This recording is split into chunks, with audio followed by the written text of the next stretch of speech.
കർത്താവിൻ്റെ നാമം വാഴ്ത്തപ്പെടുമാറാകട്ടെ. ഈ തലമുറയിൽ ദൈവഹിതം നിവർത്തിക്കുക എന്ന ലക്ഷ്യത്തോടെ പ്രവർത്തിച്ചു വരുന്ന ബരാക്ക ഇൻ്റർനാഷണൽ മിനിസ്ട്രീസിൻ്റെ ദി വേർഡ് ഓഫ് ട്രൂത്ത് എന്ന വേദ പഠന പരമ്പരയിലേക്ക് നിങ്ങളെ ഏവരെയും ഹാർദവമായി സ്വാഗതം ചെയ്യുന്നു. കഴിഞ്ഞ നാളുകളിൽ ഈ പ്രവർത്തന മുഖാന്തരം അനേകരുടെ ആത്മീയ ജീവിതത്തിന് ഉന്നമനം ലഭിച്ചിട്ടുണ്ട് എന്നുള്ളത് ഞങ്ങൾ മനസ്സിലാക്കുന്ന ഒരു വസ്തുതയാണ്. അനേകരുടെ പ്രാർത്ഥനാ വിഷയങ്ങളിൽ നിന്ന് പ്രാർത്ഥിപ്പാനും അനേകരുടെ ആത്മീയമായിട്ടുള്ള ചോദ്യങ്ങൾക്ക് ഉത്തരം പറഞ്ഞു കൊടുക്കുവാനും അത് അവരുടെ ആത്മീയ ജീവിതത്തിന് വളർച്ചയ്ക്ക് നിദാനമായി തീർന്നു എന്നുള്ളതും ഞങ്ങൾ മനസ്സിലാക്കുന്നു. തുടർന്നും ഈ പ്രവർത്തനം ദൈവഹിത പ്രകാരം മുന്നോട്ട് കൊണ്ടുപോകാൻ ഞങ്ങൾ കർത്താവിൽ ശരണപ്പെടുന്നു. കഴിഞ്ഞ നാളുകൾ ഈ പ്രവർത്തനത്തെ ഓർത്ത് പ്രാർത്ഥിച്ച എല്ലാ പ്രിയപ്പെട്ടവർക്കും ഞങ്ങൾ നന്ദി പറയുന്നു. ഇന്നും നമുക്ക് വേദ പഠനത്തിലേക്ക് ശ്രദ്ധ തിരിക്കാം. പാസ്റ്റർ ജെയ്സ് ജോസഫ് തുടർന്ന് ദൈവവചനം ശുശ്രൂഷിക്കുന്നതാണ്. കർത്താവിൻ്റെ നാമം വാഴ്ത്തപ്പെടുമാറാകട്ടെ.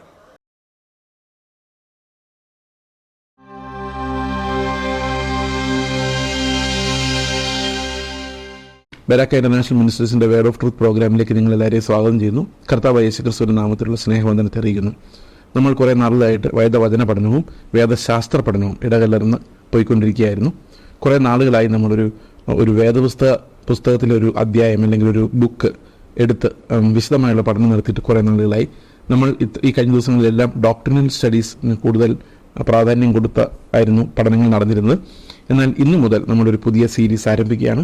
യാക്കോബിൻ്റെ ലേഖനത്തിൽ നിന്നുള്ള വേദപുസ്തക പഠനമാണ് നമ്മൾ ഇന്നു മുതൽ ഏതാനും ആഴ്ചകൾ നമ്മൾ ചെയ്യുന്നത്. യാക്കോബിൻ്റെ ലേഖനം എന്ന് പറയുന്നത് വളരെ നിർണായകമായ ഒരു ലേഖനമാണ്. എല്ലാ ലേഖനങ്ങളെയും പോലെ തന്നെ വിശുദ്ധീകരണത്തെ സംബന്ധിക്കുന്ന ഒരു ലേഖനമാണ് യാക്കോബിൻ്റെ ലേഖനം. വിശുദ്ധീകരണം എന്ന് പറയുന്നത് എന്താണ് എന്ന് നമ്മൾ ആദ്യം മനസ്സിലാക്കണം. നമ്മൾ ഓരോ ലേഖനങ്ങളെയും പ്ലേസ് ചെയ്തിരിക്കുന്ന രീതി നമ്മൾ മനസ്സിലാക്കണമെങ്കിൽ മാത്രമേ അതിൻ്റെ അർത്ഥം ശരിക്കും പിടികിട്ടുകയുള്ളൂ. പുതിയ നിയമത്തിലെ ലേഖനങ്ങൾ ഒരു പ്രത്യേകമായ ഓർഡറിലാണ് പരിശുദ്ധാത്മാവ് നമുക്ക് നൽകിയിരിക്കുന്നത്. ആദ്യ ലേഖനങ്ങൾ, അതായത് റോമാലേഖനം മുതലുള്ള ആദ്യ ലേഖനങ്ങൾ, എഫേസ്യ ലേഖനത്തിൻ്റെ ചില ഭാഗങ്ങൾ വരെ ദൈവം നമുക്ക് സൗജന്യമായി തന്ന നീതീകരണത്തെക്കുറിച്ചും ക്രിസ്തുവിൽ നമ്മൾ തിരഞ്ഞെടുക്കപ്പെട്ടതിനെക്കുറിച്ചുമാണ് പറയുന്നത്. അവിടെ എല്ലാം ദൈവത്തിൻ്റെ കൃപയ്ക്കാണ് ഊന്നൽ കൊടുത്തിരിക്കുന്നത്. അത് നമ്മുടെ നീതീകരണത്തെ സംബന്ധിക്കുന്നു. നമ്മുടെ രക്ഷയുടെ ആകെയുള്ള പ്രസൻറ്റേഷനുമാണ് നമ്മൾ ആദ്യത്തെ ഏതാനും ലേഖനങ്ങളിൽ കാണുന്നത്. എന്നാൽ എഫേസ്യ ലേഖനത്തിലേക്ക് വരുമ്പോൾ അവിടെ ഒരു ഷിഫ്റ്റ് നമ്മൾ കണ്ടു. അത് നീതീകരണത്തിൽ നിന്ന് വിശുദ്ധീകരണത്തിലേക്കുള്ള ഒരു ഷിഫ്റ്റ്. എങ്ങനെ നമ്മൾ ക്രിസ്തുവിനെ പോലെ വിശുദ്ധി പ്രാപിക്കാമെന്നുള്ളൊരു പഠനം നമ്മളവിടെ ആരംഭിക്കുന്ന എഫേസ്യ ലേഖനം 3:16 മുതൽ ആരംഭിക്കുന്നതായിട്ട് നമ്മൾ കണ്ടിട്ടുണ്ട്. യാക്കോബിൻ്റെ ലേഖനവും അതിനകത്ത് വരുന്ന, അതായത് വിശുദ്ധീകരണത്തെക്കുറിച്ച് പഠിപ്പിക്കുന്ന ഒരു ലേഖനമാണ്. വിശുദ്ധീകരണം എന്താണ് എന്നുള്ളത് നമ്മൾ അറിഞ്ഞിരിക്കേണ്ടത് ആവശ്യമാണ്. നമ്മൾ ഇന്ന് സാധാരണഗതിയിൽ വിശുദ്ധീകരണം എന്ന് പറയുമ്പോൾ നമ്മൾ കുറച്ച് നല്ലവരാവുക, നല്ല മനുഷ്യരെല്ലാം കൂടെ കൂടി ചേർന്ന് നിന്ന് പ്രാർത്ഥിച്ച് ബൈബിൾ വായിച്ച് കുറച്ചുകൂടെ നല്ലവരാവുക, ആ ഒരു രീതിയിലാണ് നമ്മൾ പലപ്പോഴും ഈ വിശുദ്ധീകരണത്തെ കാണും. കുറച്ചുകൂടി കൂടുതൽ പ്രാർത്ഥിക്കുന്നവരാവുക, കുറച്ചുകൂടെ വെള്ള വസ്ത്രം ധരിക്കുന്നവരാവുക, അല്ലെങ്കിൽ കുറച്ചും കൂടെ ലോകത്തെ ഉപേക്ഷിക്കുക, ഇങ്ങനെ കുറച്ച് ക്രിയകൾ അല്ലെങ്കിൽ നമ്മൾ ചെയ്യുന്ന ചില കാര്യങ്ങൾ നമ്മളെ വിശുദ്ധരാക്കും എന്ന് ആളുകൾ വിശ്വസിക്കുന്നു. പല ആൾക്കാരും വിശുദ്ധി എന്ന് പറഞ്ഞു കഴിയുമ്പോഴേക്കും വളരെ ഗൗരവത്തോടെ നടക്കുന്നു, ചിരിക്കാൻ പറ്റുന്നില്ല, അല്ലെങ്കിൽ ശ്വാസം മുട്ടി നടക്കുന്ന പോലെ, ഈ ഒരു സാധാരണ മനുഷ്യരെ പോലെയല്ല പിന്നെ അവരെ കാണുന്നത്. അപ്പോൾ അങ്ങനെ വ്യത്യസ്തരായ ആളുകളായിട്ട് മാറുന്നു. പ്രിയ സഹോദരങ്ങളെ, യേശുക്രിസ്തുവിനെ പോലെ വിശുദ്ധരായ ആരും ഉണ്ടായിരുന്നില്ലെന്ന് നമുക്കറിയാം.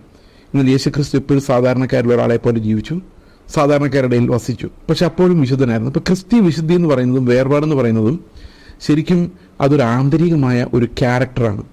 വിശുദ്ധീകരണം അങ്ങനെ തന്നെയാണ്. വിശുദ്ധീകരണം ഈസ് ആൻ ഇൻറ്റേർണൽ പ്രോസസ്സ്. അതൊരു ആന്തരികമായൊരു പ്രോസസ്സാണ്, ആന്തരികമായൊരു പ്രവൃത്തിയാണ്. നമുക്കുണ്ടാകുന്ന ഒരു ആന്തരിക മാറ്റമാണ് ശരിക്കും വിശുദ്ധീകരണം എന്നുള്ളതുകൊണ്ട് ഉദ്ദേശിക്കുന്നത്. അപ്പോൾ വിശുദ്ധീകരിക്കപ്പെടുന്ന ഒരു മനുഷ്യനെ സംബന്ധിച്ച് അത് നടക്കുന്ന ആത്മാവിനാലാണ് എന്ന് കൃത്യമായി വേദോസം പറയുന്നുണ്ട്. 1 പത്രോസ് 1:2 പറയുന്നത് അങ്ങനെയാണ്. ആത്മാവിൻ്റെ വിശുദ്ധീകരണം പ്രാപിക്കുക, അതായത് ആത്മാവ് പറയുന്ന ശബ്ദങ്ങൾ നമ്മൾ കേൾക്കാൻ പറ്റുക, ആത്മാവ് പറയുന്ന ശബ്ദങ്ങൾ നമുക്ക് ആത്മാവിൻ്റെ നിന്ന് തിരിച്ചറിയാൻ പറ്റുക. അങ്ങനെ വളരെ വ്യത്യസ്തമായ ആ ആത്മാവിൻ്റെ ടീച്ചിങ് അത് നമ്മൾ സെപ്പറേറ്റ് ചെയ്ത് എടുക്കാൻ കഴിയുക എന്ന് പറയുന്നത് ശരിക്കും വിശുദ്ധീകരണത്തിൻ്റെ ഒരു ഭാഗമായിട്ട് നമ്മൾ എബ്രായ ലേഖനത്തിൽ കണ്ടിട്ടുണ്ട്. അപ്പോൾ വിശുദ്ധീകരണത്തിന് പല ലെവലുകളുണ്ട്. നമ്മൾ ക്രിസ്തുവിൻ്റെ സ്വഭാവമുള്ളവരായി ആന്തരികമായ ആത്മാവ് നമ്മളെ വിശുദ്ധീകരിച്ച് ക്രിസ്തുവിൻ്റെ സ്വഭാവമുള്ളവരാക്കി മാറ്റുന്ന ഒരു ലോങ് പ്രോസസ്സിലാണ് നമ്മളിവിടെ ഇരിക്കുന്നത്. എന്നാൽ നമ്മളിപ്പോൾ മരിച്ചു പോയാലും പിതാവ് നമ്മളെ പുത്രനിലൂടെ കാണുന്നു എന്നുള്ളതിനാൽ നമ്മൾ വിശുദ്ധീകരിക്കപ്പെട്ടവർ എന്ന് കണക്ക് കൂട്ടപ്പെടുന്നുണ്ടെങ്കിലും നമ്മൾ ഈ ലോകത്ത് ജീവിക്കുമ്പോൾ നമ്മുടെ ഉള്ളിൽ വിശുദ്ധിയുടെ ആത്മാവിനെ നൽകിയിരിക്കുന്നതിനാൽ, തേജസ്സിൻ്റെ ആത്മാവിനെ നൽകിയിരിക്കുന്നതിനാൽ നമ്മൾ ഓരോ ദിവസവും ക്രിസ്തുവിനെ പോലെ ആകാനുള്ള ഒരു വലിയ സ്ട്രഗിളിലാണ് നമ്മളുള്ളത്. ഈ സ്ട്രഗിൾ ഒരിക്കലും നമ്മൾ മരിക്കുന്നവരെ അവസാനിക്കുന്നില്ല. ഇതൊരു പോരാട്ടമാണ്, ഒരു ഓട്ടക്കളമാണ്. വളരെ തീക്ഷ്ണമായ അനുഭവങ്ങളുള്ള വീഴ്ച പറ്റാവുന്ന അനേകം സന്ദർഭങ്ങളുള്ള ഒരു ഓട്ടക്കളത്തിലൂടെ നമ്മൾ ഓടിയാണ് അപ്പുറത്ത് ചെല്ലുന്നത്. അപ്പുറത്ത് ചെല്ലുമ്പോൾ നമ്മൾ പറയുന്നത് വീഴാതെ വണ്ണം ഞങ്ങളെ സൂക്ഷിച്ചു, കർത്താവിന് സ്തോത്രം എന്നാണ്. അപ്പോൾ വലിയ പെറിലസ് ആയിട്ടുള്ളൊരു യാത്ര. ഈ യാത്രയിലൂടെ നമ്മൾ ക്രിസ്തുവിൻ്റെ സ്വഭാവത്തെ ആർജിക്കുന്നു. ഏറ്റവും വലിയ അനുഗ്രഹം എന്ന് പറയുന്നത്, ക്രിസ്തുവിൻ്റെ അനുഗ്രഹം എന്ന് പറയുന്നത് അവൻ്റെ സ്വഭാവം നമുക്ക് ലഭിക്കുന്നതാണ്. Becoming Christ like. അതിനേക്കാളും വലിയ ഒരു ബ്ലെസ്സിങ്ങും ഇല്ല. അതിനേക്കാൾ വലുതായി ഒന്നും നമുക്ക് സങ്കല്പിക്കാനില്ല, ആഗ്രഹിക്കാനില്ല. പ്രിയ സഹോദരങ്ങളെ, ഈ വിശുദ്ധിയുടെ ഈ പഠിപ്പിക്കലിൽ ഒരു പ്രധാനപ്പെട്ട ഘടകമാണ് യാക്കോബിൻ്റെ ലേഖനം നമ്മുടെ മുമ്പിലേക്ക് വെക്കുന്നത്. അത് സ്ഥിരത എന്ന വിഷയമാണ്. Consistent faith. വിശ്വാസത്തിന് സ്ഥിരത ഉണ്ടാവും. നമ്മൾ പത്രോസിൻ്റെ ലേഖനം വായിക്കുമ്പോഴും ഇതേ കാര്യം നമുക്ക് കാണാം. A faith that is consistent. സ്ഥിരമായൊരു ഫെയ്ത്ത്, നിലനിൽക്കുന്ന ഒരു ഫെയ്ത്ത്, അത് സ്ഥിരമായി നിൽക്കുന്ന ഒരു ഫെയ്ത്ത്. ഇത് വലിയൊരു സ്വപ്നമാണ്. എല്ലാ വിശ്വാസികളുടെ സ്വപ്നമാണ് സ്ഥിരമായി നിൽക്കുന്ന ഒരു ഫെയ്ത്ത് എന്ന് പറയുന്നത്. പല സമയത്ത് നമ്മൾ ഈ ഫെയ്ത്ത് കാണാതെ പോകുന്നു. ചില ജീവിത സന്ദർഭങ്ങൾ വരുമ്പോൾ ആ ഫെയ്ത്ത് നമുക്ക് എക്സർസൈസ് ചെയ്യാൻ പറ്റാതെ പോകുന്നു. അപ്പോൾ സാങ്ക്ടിഫിക്കേഷൻ്റെ യാത്രയിൽ നമ്മൾ മുമ്പോട്ട് പോകും തോറും ഫെയ്ത്ത് എക്സർസൈസ്ഡ്, അതായത് നമ്മുടെ വിശ്വാസം എപ്പോഴും സ്ഥിരമായി നമ്മൾ വസിക്കുകയും എല്ലാ സമയത്തും ആ വിശ്വാസം നമുക്ക് പ്രകടിപ്പിക്കാൻ, ആ വിശ്വാസത്തിൽ ജീവിക്കാൻ നമുക്ക് സാധിക്കുകയും ചെയ്യുന്നതിനെയാണ് സ്ഥിരത എന്ന് പറയുന്നത്. അപ്പോൾ നമ്മളുടെ ഒരു സ്ഥിരത ഉണ്ടാകുന്നതിന്, വിശ്വാസത്തിൻ്റെ സ്ഥിരത ഉണ്ടാകുന്നതിന് നമ്മൾ അനേകമായ അനുഭവങ്ങളിലൂടെ കടന്നു പോകേണ്ടത് ആവശ്യമാണ്. ഈ അനേകമായ അനുഭവങ്ങളിലൂടെ നമ്മൾ കടന്നു പോകുമ്പോൾ നമ്മൾ സ്ഥിരമായ ഒരു വിശ്വാസമുള്ളവരായി മാറുകയും നമ്മൾ ഫലം പുറപ്പെടുവിക്കാൻ തുടങ്ങുകയും ചെയ്യും. അപ്പോൾ ഫെയ്ത്തിൻ്റെ ഒരു കോൺസിക്വൻസ് എന്ന് പറയുന്നത് ഫലം പുറപ്പെടുവിക്കും എന്നുള്ളതാണ്. യഥാർത്ഥ വിശ്വാസമാണ് ഒരാളിൽ ഉണ്ടായിരിക്കുന്നതെങ്കിൽ, രക്ഷാകരമായ വിശ്വാസമാണ് ഒരാളിൽ ഉണ്ടായിരിക്കുന്നതെങ്കിൽ അയാൾ തീർച്ചയായിട്ടും ഫലം പുറപ്പെടുവിക്കും. എന്നാൽ അത് സ്ഥിരമായ ഒരു വിശ്വാസത്താൽ മാത്രമേ ഫലം പുറപ്പെടുവിക്കാൻ സാധിക്കുകയുള്ളൂ. ഒരു ചെടി ഒരു സ്ഥലത്ത് സ്ഥിരമായി നിന്നെങ്കിൽ മാത്രമേ അത് ഫലം പുറപ്പെടുവിക്കുകയുള്ളൂ. ഇടയ്ക്കിടെ നമ്മൾ പൊക്കി നോക്കി വേര് വന്നോ എന്ന് നോക്കിക്കഴിഞ്ഞാൽ ആ ചെടിക്ക് നിലനിൽക്കാൻ സാധിക്കില്ല. നമ്മുടെ ഉള്ളിലും വിശ്വാസം ഫലം പുറപ്പെടുവിക്കണമെങ്കിൽ നമുക്ക് സ്ഥിരമായ ഒരു വിശ്വാസം ആവശ്യമാണ്. ഇത് നമ്മൾ ഉണ്ടാക്കിയെടുക്കുന്നതല്ല. വിശ്വാസം ഒരിക്കലും നമ്മൾ ഉണ്ടാക്കിയെടുക്കുന്നതല്ല. വിശ്വാസം എപ്പോഴും നമ്മൾ ദൈവത്തിൽ നമുക്ക് ലഭിക്കുന്നതാണ്. നമ്മളിപ്പോൾ അപ്പനെ അമ്മയും വിശ്വസിക്കുന്നു എന്ന് പറയുന്നത് നമ്മൾ ഉണ്ടാക്കിയെടുക്കുന്നതാണോ? അല്ല, അവരിൽ നിന്ന് നമുക്ക് ലഭിച്ചതാണ്. അവരുടെ ക്യാരക്ടർ കണ്ട് അവർ നമ്മളെ സംരക്ഷിക്കുന്നുണ്ട്. അപ്പോൾ നമ്മുടെ ഉള്ളിൽ ഉണ്ടായി വന്നതാണ്. അവർ ദൈവം ആരെന്ന് വെളിപ്പെടുമ്പോൾ, ദൈവത്തിൻ്റെ രക്ഷ എന്തെന്ന് വെളിപ്പെടുമ്പോൾ നമ്മുടെ ഉള്ളിൽ ഉണ്ടായി വരുന്നൊരു കാര്യമാണ് ഈ ദൈവത്തെ വിശ്വസിക്കാം. We can trust the Lord എന്നുള്ളത്. അത് നമ്മുടെ ഉള്ളിലാണ് ഉണ്ടാകുന്നതെങ്കിലും അത് ദൈവത്തിൻ്റെ ആട്രിബ്യൂട്ട്സിൽ നിന്നാണ് വരുന്നത്. He is trust worthy, he is faithful. വിശ്വസ്തനായ ദൈവമാണ്. അതുകൊണ്ട് നമുക്ക് ട്രസ്റ്റ് ചെയ്യാം എന്നുള്ളത് നമ്മുടെ മൈൻഡിനോട്, നമ്മുടെ മനസ്സിനോട് ആത്മാവ് പറയുകയാണ്, you can trust the Lord. ആ ഒരു ട്രസ്റ്റിൽ നിന്നാണ്, അതാണ് ശരിക്കും ഫെയ്ത്ത് എന്ന് പറയുന്നത്. രക്ഷയെക്കുറിച്ചുള്ള ദൈവം എനിക്ക് തന്ന വാഗ്ദത്തങ്ങളെ ഞാൻ വിശ്വസിക്കുന്നതിന് കാരണം ഞാനല്ല, അങ്ങനെ വലിയൊരാളാണ് എന്നോട് വാഗ്ദത്തം ചെയ്തിരിക്കുന്നത്. ആ ദൈവത്തിൻ്റെ വലിപ്പമാണ്, ദൈവം ആരെന്നുള്ള വെളിപ്പാടാണ് എന്നെ വിശ്വാസിയാക്കി മാറ്റുന്നത്. അപ്പോൾ നമ്മുടെ കണ്ണ് തുറക്കുമ്പോൾ ദൈവം ആരെന്ന് കാണുമ്പോൾ നമുക്കുണ്ടാകുന്ന ആ വെളിപ്പാടിനെയാണ് നമ്മൾ ശരിക്കും കണ്ണ് തുറന്ന് കാണുന്ന ആ വെളിപ്പാടാണ് നമ്മുടെ വിശ്വാസത്തിന് ആധാരമായിരിക്കുന്നത്. അപ്പോൾ പുതിയൊരു ലോകം നമ്മൾ കാണുന്നു, കർത്താവ് നമുക്ക് വേണ്ടി മരിച്ചത് കാണുന്നു, നിത്യമായ വാഗ്ദത്തങ്ങളെ കാണുന്നു, ക്രിസ്തുവിൻ്റെ തേജസ്സിനെ കാണുന്നു. ഇത് നമ്മുടെ കണ്ണ് തുറന്ന് നമ്മൾ കാണുമ്പോൾ നമുക്കത് ഫെയ്ത്തായിട്ട് മാറുകയാണ്. അതായത് ഉന്നതമായ ആ കാഴ്ച ദൈവം നമ്മളെ കാണിക്കുമ്പോൾ നമ്മളത് വിശ്വസിക്കുന്നു. നമ്മുടെ മിടുക്കല്ല, കർത്താവ് ആണയിടുന്നത് കൊണ്ടാണ്, കർത്താവ് അത് വ്യക്തമായി നമ്മളെ പഠിപ്പിക്കുന്നത് കൊണ്ടാണ്. പ്രിയ സഹോദരങ്ങൾ, ഈ ഒരു പശ്ചാത്തലത്തിൽ വേണം നമ്മൾ യാക്കോബിൻ്റെ ലേഖനം വായിക്കുവാൻ. അതായത് തുടർച്ചയായ പഠിപ്പിക്കലുകളിലൂടെ ദൈവത്തിൻ്റെ വചനം, നമ്മളിപ്പോൾ എബ്രായ ലേഖനം കഴിഞ്ഞതേ ഉള്ളൂ. എബ്രായ ലേഖനം കഴിഞ്ഞ ഉടനാണ് യാക്കോബിൻ്റെ ലേഖനം നമ്മളെ പഠിപ്പിക്കുന്നത്. എബ്രായ ലേഖനത്തിൽ കർത്താവ് തരുന്ന ശിക്ഷണത്തെക്കുറിച്ച് പറഞ്ഞാണ് 12-ാം അധ്യായത്തിൽ അവസാനിപ്പിക്കുന്നത്. അതിനുശേഷം 13-ാം അധ്യായത്തിലേക്ക് വരുമ്പോഴേക്കും വേർപാടെന്നൊരു വലിയ വിഷയം കൂടെ എബ്രായ ലേഖനകർത്താവ് എടുത്തു വയ്ക്കുന്നുണ്ട്. ആ 12-13 അധ്യായങ്ങൾ വായിക്കുമ്പോൾ വിശുദ്ധീകരണത്തിൻ്റെ 2 പ്രധാനപ്പെട്ട എലമെൻറ്റ്സ്, ഒന്ന് B under the disciplining of God, ദൈവത്തിൻ്റെ ശിക്ഷണത്തിന് കീഴിലായിരിക്കുക. വിശുദ്ധി നമുക്ക് ലഭിക്കുന്നവരെ നാമോ അവൻ്റെ വിശുദ്ധി പ്രാപിക്കുന്നതിന് വേണ്ടി, അതാണ് ആ ഡിസിപ്ലിനിങ്ങിൻ്റെ പൊരുൾ എന്ന് പറയുന്നത്. 12-ാം അധ്യായത്തിൽ പറയുന്നത്, ജഡപ്രകാരമുള്ള പിതാക്കന്മാർ കുറച്ചു നാളത്തേക്ക് നമ്മളെ ശിക്ഷിച്ചു പോകുന്നു, എന്നാൽ നാമോ ദൈവമോ അവൻ്റെ വിശുദ്ധി നാം പ്രാപിക്കുവോളം നമ്മുടെ ഗുണീകരണത്തിനെ നമ്മളെ ശിക്ഷിക്കുന്നു. ആ ശിക്ഷണത്തിലൂടെ നമ്മളെ കൊണ്ടുപോകുന്നു. കാരണം ക്രിസ്തുവിൻ്റെ വിശുദ്ധി നമുക്ക് ലഭിക്കണം. 13-ാം അധ്യായത്തിൽ പറയുകയാണ്, നാമും പാളയത്തിന് പുറത്ത് കർത്താവിൻ്റെ നിന്ദ ചുമക്കുക എന്ന് പറഞ്ഞു കഴിഞ്ഞാൽ അത് ആ വേർപാടാണ്. ലോകത്തിലെല്ലാവരും എൻജോയ് ചെയ്യുന്ന ആ മാനം എനിക്ക് വേണ്ട, ലോകത്തിലുള്ള എല്ലാവരും നല്ലതെന്ന് വിചാരിക്കുന്ന ആ മഹത്വം എനിക്ക് വേണ്ട. ഞാനിതാ കർത്താവിൻ്റെ കൂടെ സഹിക്കാൻ പാളയത്തിന് പുറത്തേക്ക് ഇറങ്ങുന്നു. പാളയത്തിന് പുറത്ത് ലോകത്തിൻ്റെ ആരവങ്ങൾക്ക് വെളിയിലേക്ക് ഇറങ്ങുന്നു. ക്രിസ്തു നിന്ദ അനുഭവിച്ച പട്ടണത്തിന് പുറത്തേക്ക് ഞാനും അവനോടൊപ്പം നിന്ദ ചുമക്കാൻ വേണ്ടി പോകുന്നു. ഇതാണ് വേർപാട് എന്നുള്ളതുകൊണ്ട് ഉദ്ദേശിക്കുന്നത്. അപ്പോൾ വളരെ ഭയങ്കരമായ ഒരു വിശുദ്ധിയുടെ ഒരു പ്ലാറ്റ്ഫോമാണ് എബ്രായ ലേഖനം നമുക്ക് തരുന്നത്. അത് എബ്രായ ലേഖനത്തിൻ്റെ തുടക്കം മുതൽ അവസാനം വരെ അത് വളർന്നു വരുന്ന ഒരു വിശുദ്ധിയുടെ പാറ്റേൺ നമുക്ക് കാണാം. അതിൻ്റെ തുടർച്ചയായിട്ട് വേണം നമ്മൾ ഈ യാക്കോബിൻ്റെ ലേഖനം വായിക്കുവാൻ. നമ്മൾ വല്ലപ്പോഴും ഒഴുകി പോകാതിരിക്കണം എന്ന് എബ്രായ ലേഖനം പറയുന്നു. ഇവിടെ അത് തന്നെയാണ് പറയുന്നത്. നമ്മൾ സ്ഥിരതയുള്ളവരായിരിക്കണം. വിശ്വാസത്തിലുള്ള സ്ഥിരത എന്ന് പറയുന്നത് വിശുദ്ധീകരണത്തിൻ്റെ ഒരു പ്രധാനപ്പെട്ട അടയാളമാണ്. എബ്രായ ലേഖനം നോക്കുമ്പോൾ അവിടെ വിശുദ്ധിയുടെ അടയാളമായി നമ്മൾ കാണുന്ന ഒന്ന് കർത്താവുമായിട്ടുള്ള സ്വസ്ഥതയാണ്. ഓക്കെ, മറ്റൊന്ന് കർത്താവുമായിട്ടുള്ള അവൻ്റെ മരണ പുനരുത്ഥാനങ്ങളുടെ കൂട്ടായ്മയാണ്.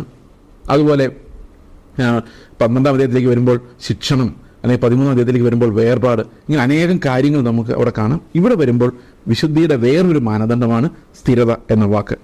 ഇവിടെ പറയുന്നത് യാക്കോബ് എഴുതുന്നത് കർത്താവിൻ്റെ ദാസനും അതുപോലെ 12 ട്രൈബ്സ് ഇൻ ദ ഡിസ്പേർഷൻ. ഇപ്പോൾ ഡിസ്പേർഷൻ എന്നുള്ള വാക്ക് ഇവിടെ ഉപയോഗിക്കുന്നത് ചിതറിപ്പാർക്കുന്ന, ഡിസ്പേഴ്സ്ഡ് ആയിപ്പോയ ഒരു കൂട്ടം ആൾക്കാർ. അപ്പോൾ അത് 12 ഗോത്രങ്ങളിൽ നിന്ന് ഡിസ്പേഴ്സ് ആയിപ്പോയ ആൾക്കാർ എന്ന് പറഞ്ഞാൽ ശരിക്കും ഉദ്ദേശിക്കുന്നത് സഭയാണ്, അതായത് ചർച്ച് ഇൻ എക്സൈൽ. ആ ഗോത്രങ്ങളിൽ നിന്ന് ചിതറപ്പെട്ടു പോയ, പെർസിക്യൂഷനിലൂടെ ചിതറപ്പെട്ടു പോയവർ, അതിൻ്റെ പല കാരണങ്ങളാൽ പല സ്ഥലങ്ങളിലേക്ക് മാറിപ്പോകേണ്ടി വന്ന ആൾക്കാർ, അവരെല്ലാം ചേർത്ത് പലയിടത്ത് സ്കാറ്റേഡ് ആയിരിക്കുന്ന ജൂവിഷ് ക്രിസ്ത്യൻസ്, ചിതറപ്പെട്ടു പോയ അവരെക്കുറിച്ചാണ്. മിക്കവാറും അത് പെർസിക്യൂഷൻ്റെ ഒരു പ്രധാനപ്പെട്ട കാരണമായിരുന്നു.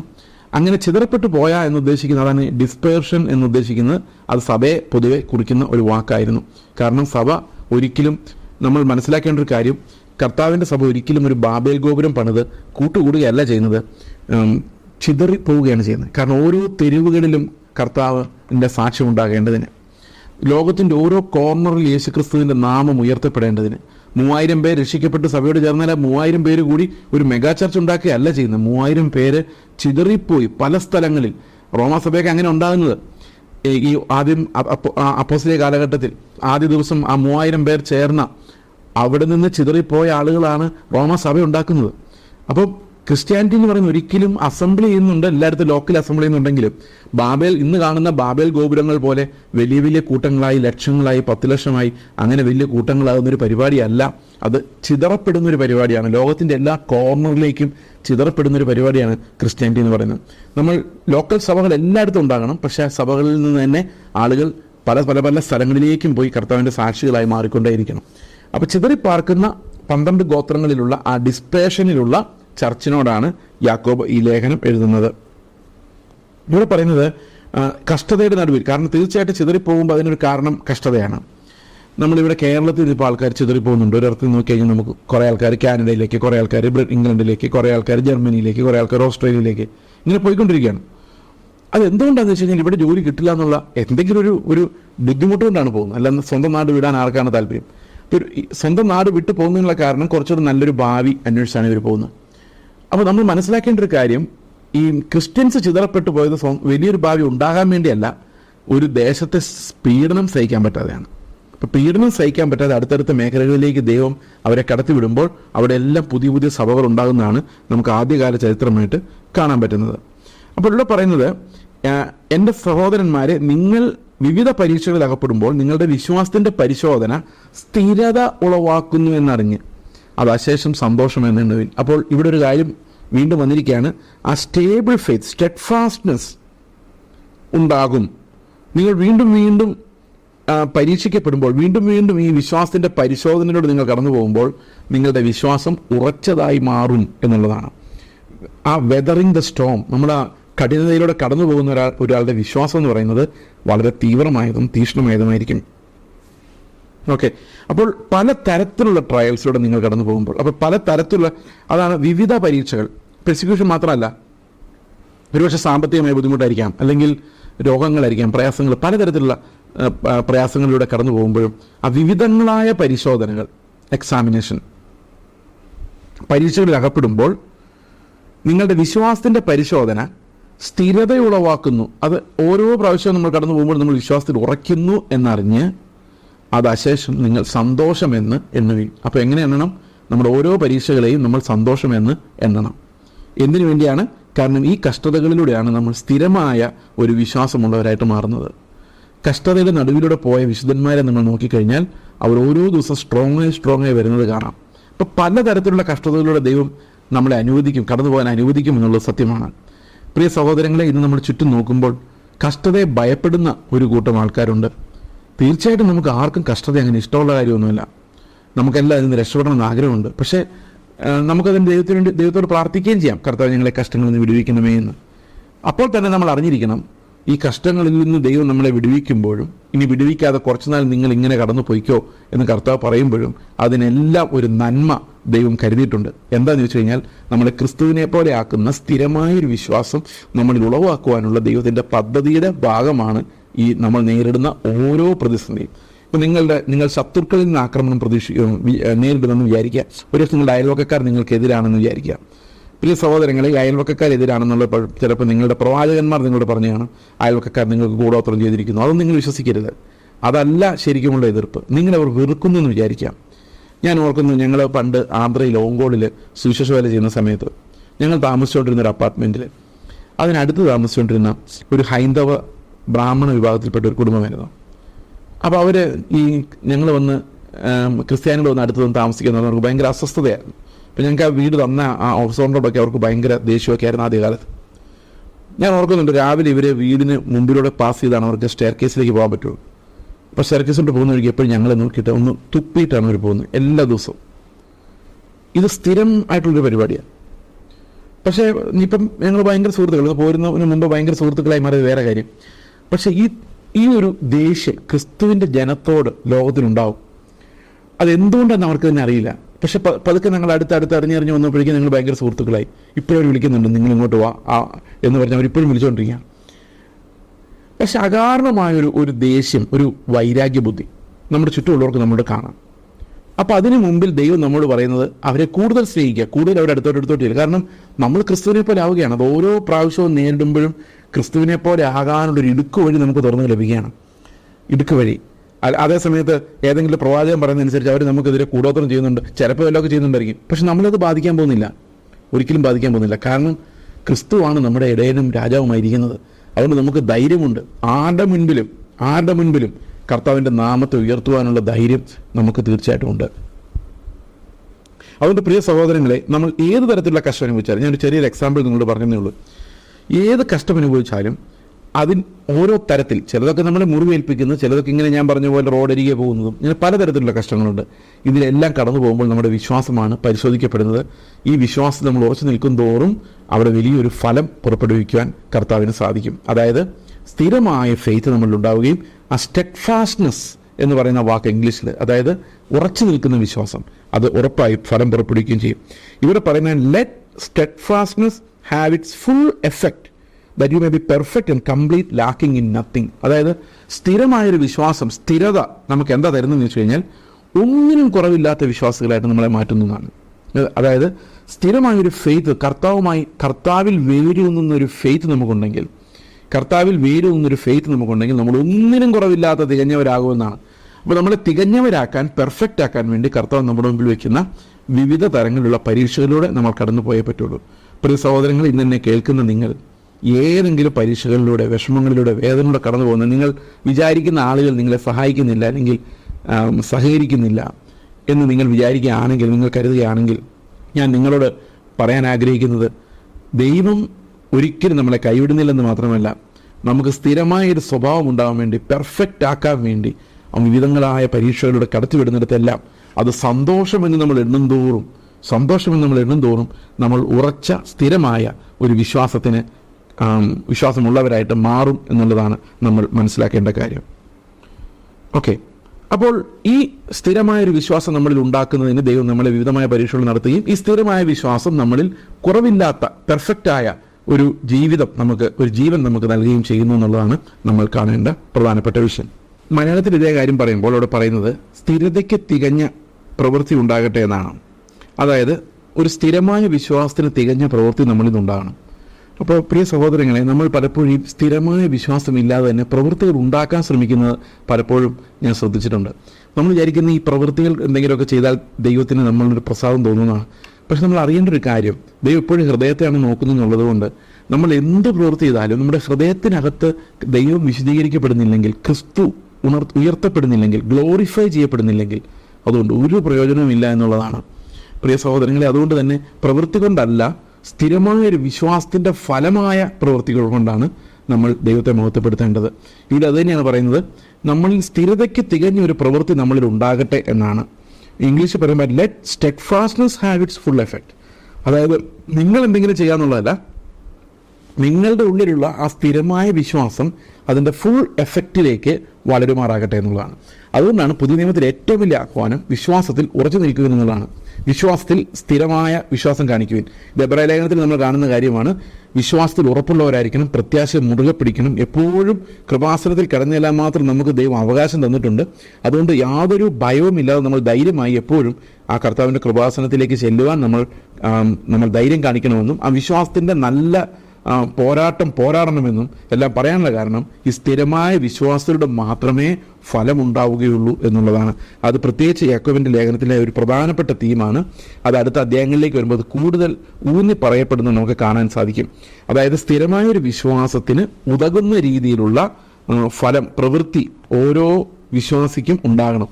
ഇത് അപ്പോസ്തലിക ലേഖനങ്ങളുടെ എല്ലാ ഉദ്ദേശം ഇത് തന്നെയാണ്. റോമാലേഖനം വായിക്കുമ്പോൾ അവിടെ പറയുന്നത് വിശ്വാസത്തിന് അനുസരണം വരണം എന്നാണ്. ഒബീഡിയൻസ് ഓഫ് ഫെയ്ത്ത്, ഇത് പ്രധാനപ്പെട്ട ഒരു തീമാണ് പുതിയ നിയമത്തിൻ്റെ. അത് തന്നെ റോമാലേഖനം 14:24 പറയുന്നത് വിശ്വാസത്തിന് അനുസരണം വരണം. വിശ്വാസത്തിന് അനുസരണം വരണമെങ്കിൽ വിശ്വാസം സ്ഥിരമായിരിക്കണം. ആ വിശ്വാസം സ്ഥിരമാകണമെങ്കിൽ നമ്മൾ ദൈവത്തിൻ്റെ വാഗ്ദത്തങ്ങളെക്കുറിച്ച് അറിവുള്ളവരായിരിക്കണം, ദൈവത്തിൻ്റെ വാഗ്ദത്തങ്ങളെക്കുറിച്ച് നിശ്ചയമുള്ളവരായിരിക്കണം, നമ്മളെ നോക്കാതെ ക്രിസ്തുവിൻ്റെ മഹത്വത്തെ നോക്കുന്നവരായിരിക്കണം. അങ്ങനെ ഒരു തലത്തിലേക്ക് നമ്മുടെ വിശ്വാസം എത്തേണ്ടത് ആവശ്യമാണ്.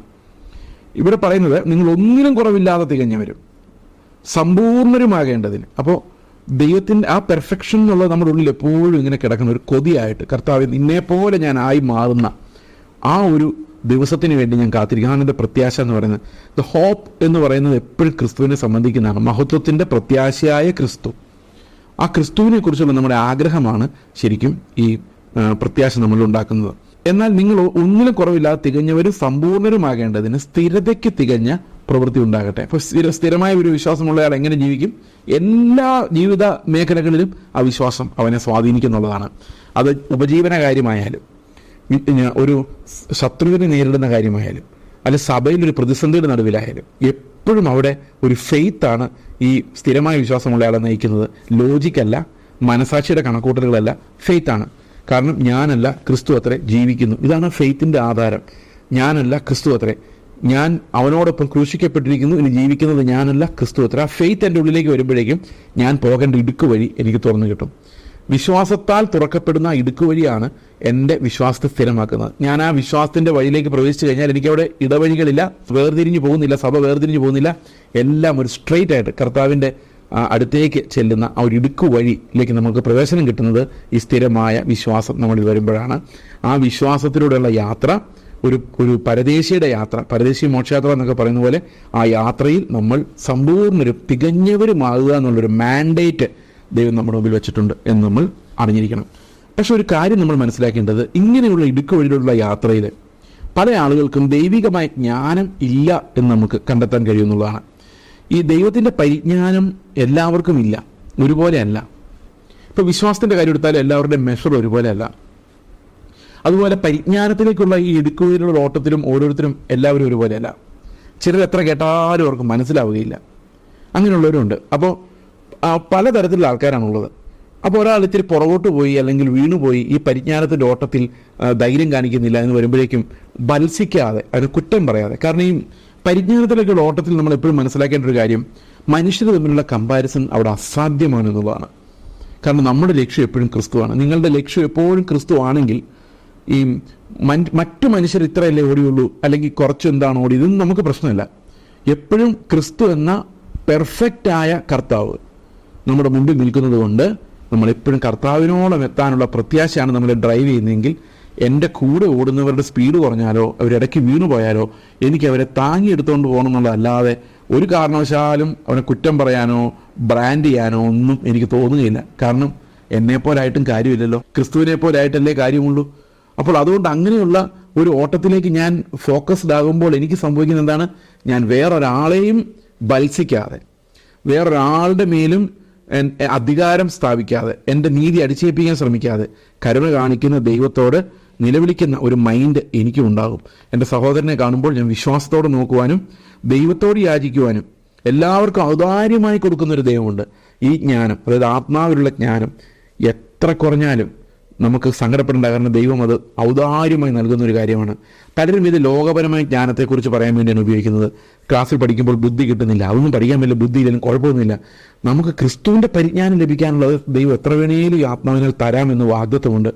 ക്രിസ്തുവിൽ ഒരാൾ വളർന്നു വരുന്നുണ്ടെങ്കിൽ അയാൾ ആത്മപരിപൂർണനായി പരിജ്ഞാനത്തിൽ വളരുവാനുള്ള എല്ലാ കൃപകളും കർത്താവ് വെച്ചിട്ടുണ്ട്. അതുകൊണ്ട് പ്രിയ സഹോദരങ്ങളെ, നിങ്ങൾ വിശ്വാസത്തിൽ സ്ഥിരതയുള്ളവരായി ഒരു ഇടുക്ക് വഴിയിലേക്ക് നിങ്ങൾ പ്രവേശിച്ചിട്ടുണ്ടെങ്കിൽ ഉറപ്പായിട്ടും ഞാൻ നിങ്ങളോട് പറയുന്നു, ആ ഇടുക്ക് വഴിയിൽ നിങ്ങൾ വേറെ ആരെയും കാണുകയില്ല, ക്രിസ്തുവിനെ അല്ലാതെ. അവിടെ വീണ് കിടക്കുന്നവരെ കണ്ടാൽ ആ ഇടുക്ക് വഴിയിൽ അവരെ എഴുന്നേൽപ്പിച്ച് താങ്ങി നടത്തി കർത്താവിനോട് പ്രാർത്ഥിച്ച അധികമായ ജ്ഞാനം അവർക്ക് ലഭിച്ച് അവരും ഈ പരിജ്ഞാനത്തിൻ്റെ ഓട്ടം പൂർത്തിയാക്കത്തക്ക രീതിയിൽ അവരെ എഡിഫൈ ചെയ്യാൻ മാത്രമേ നമുക്ക് സാധിക്കുകയുള്ളൂ. അത് ഈ പരിജ്ഞാനത്തിൻ്റെ ഓട്ടം ഓടുന്നവരെ കുറിച്ചാണ് കേട്ടോ, അതല്ലാതെ മാരക പാപങ്ങൾ ചെയ്യുന്നവരെ കുറിച്ചല്ല. നമ്മുടെ സഭയിൽ നമ്മോടൊപ്പം ഓടുന്നവർ, അവർ ചിലപ്പം ഓട്ടത്തിൽ നമ്മുടെ എത്ര ക്ഷമത കാണിച്ചെന്ന് വരില്ല, ഒരുപക്ഷെ ക്രിസ്തുവിൻ്റെ പരിജ്ഞാനം അവർക്ക് വേണ്ട പോലെ ലഭിച്ചെന്ന് വരില്ല. പക്ഷെ നിങ്ങൾ നോക്കുമ്പോൾ നിങ്ങൾക്ക് കർത്താവിൻ്റെ പരിജ്ഞാനം കുറവാണെന്ന് നിങ്ങൾക്ക് തോന്നുമായിരിക്കാം. എന്നാൽ ധാരാളമായി നൽകുന്ന കർത്താവിൻ്റെ അടുത്തേക്ക് നമ്മൾ ചോദിച്ചു കഴിഞ്ഞാൽ എത്ര വേണമെങ്കിലും ഈ പരിജ്ഞാനം നമുക്ക് തരുമെന്ന് കർത്താവിൻ്റെ വചനം പറയുന്നു. ഇത് നമ്മുടെ വിശുദ്ധീകരണത്തിലേക്കുള്ള യാത്രയാണ്, ഇതൊരു ഇടുക്ക് വഴിയിലുള്ള യാത്രയാണ്, ഇത് ഏതൊരു തീർത്ഥാടകൻ്റെയും യാത്രയാണ്. ഇവിടെ ഒന്നും നോക്കാനില്ലാത്തവരുടെ ഇടുക്ക് വഴിയാണ്. അവിടെ യേശുക്രിസ്തു അല്ലാതെ വേറെ ഒന്നും നമ്മുടെ മുമ്പിൽ ഇല്ല എന്നുള്ളതാണ് ആ വഴിയുടെ പ്രത്യേകത. ഇത് ഏകാഗ്രമായ ഹൃദയത്തോടെയുള്ള ഒരു യാത്രയുടെ ഫലവും കൂടിയാണ് എന്ന് ഈ വചനങ്ങൾ നമ്മളെ പഠിപ്പിക്കുന്നു. നമ്മുടെ പ്രിയ സഹോദരങ്ങളെ, നമുക്ക് വിശ്വാസത്തിൻ്റെ സ്ഥിരത വർദ്ധിക്കുമാർ നമ്മുടെ ഓരോ പരീക്ഷകളിലും കർത്താവിനെ സ്തോത്രം ചെയ്യുന്നവരായിരിക്കുവാൻ ദൈവം നമ്മെ ഓരോരുത്തരെ സഹായിക്കുമാറാകട്ടെ. ഓരോ പരീക്ഷയും വരുമ്പോഴും കർത്താവെ, എൻ്റെ ലക്ഷ്യം പരീക്ഷ ചെയ്യണം, എനിക്ക് ഇതിനകത്ത് രക്ഷപ്പെടണം, എനിക്ക് കഷ്ടത സഹിക്കാൻ പറ്റില്ല. പക്ഷേ ഏറ്റവും വലിയ ലക്ഷ്യം എന്ന് പറയുന്നത് കർത്താവെ, നിൻ്റെ ഈ പരിജ്ഞാനം ലഭിക്കുന്ന ഈ ഓട്ടം, ഫലം പുറപ്പെടുവിക്കുന്ന ഓട്ടം, എന്നെ തികഞ്ഞവനാക്കുന്ന ഈ ഓട്ടം സന്തോഷത്തോട് കൂടുവാൻ എന്നെ സഹായിക്കണമെന്നുള്ളതാണ്. അവിടെയാണ് ഞാൻ കർത്താവിനെ അനുഭവിക്കുന്നത്. നമുക്ക് പ്രാർത്ഥിക്കാം. ഞങ്ങളുടെ സ്വർഗ്ഗസ്ഥ പിതാവേ, അങ്ങ് ഞങ്ങൾക്ക് വെച്ചിരിക്കുന്ന ഇടുക്ക് വഴിയിലൂടെ അങ്ങേ മഹത്വപ്പെടുത്തുന്ന സന്തോഷത്തിൻ്റെ ഒരു യാത്ര ചെയ്യുവാൻ, വിശ്വാസത്തിൻ്റെ യാത്ര ചെയ്യുവാൻ ദൈവം ഞങ്ങളോടൊന്ന് ശക്തീകരിക്കണം. ഞങ്ങൾ പൂർണ്ണതയുള്ള അങ്ങയുടെ വില്ലെന്താണെന്ന് അറിയുവാനും അതുപോലെ പൂർണ്ണതയുള്ള ദൈവത്തിൻ്റെ കൃപ ഞങ്ങൾ അനുഭവിക്കുവാനും ഞങ്ങളെ സഹായിക്കണമേ. കർത്താവായ യേശുക്രിസ്തുവിൻ്റെ നാമത്തിൽ തന്നെ ആമേൻ.